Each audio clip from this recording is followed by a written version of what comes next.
Vorrei sentir parlare solo i bambini e domandare loro della luna, e se nei sogni si può anche volare, o se da grandi si dovrà cambiare. Vorrei sentir parlare solo i bambini, che nella notte sono come stelle, si sorprendono di ogni cosa, volano liberi come farfalle. Gli errori in fondo non sono peccati, per i bambini curiosità, per gli adulti son dimostrati e per altri fatalità. Per gli adulti sono cagionati e per altri fatalità. Dai sorrisi dei bambini nasceranno mille fate, da essi abbiamo da imparare ed ascoltar la loro voce. Siamo stanchi di sentire il vociare dei tromboni, che non sanno i congiuntivi e non hanno più emozioni.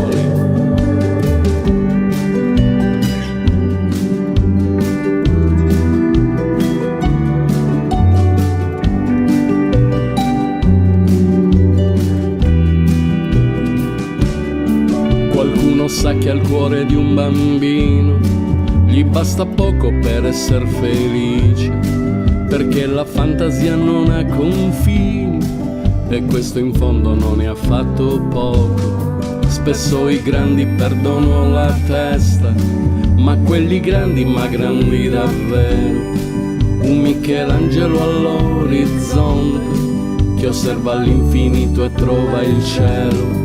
La vita forse anche voltarsi indietro, aver talento per sbagliare, credere al sogno di un bambino e seguirlo con il cuore.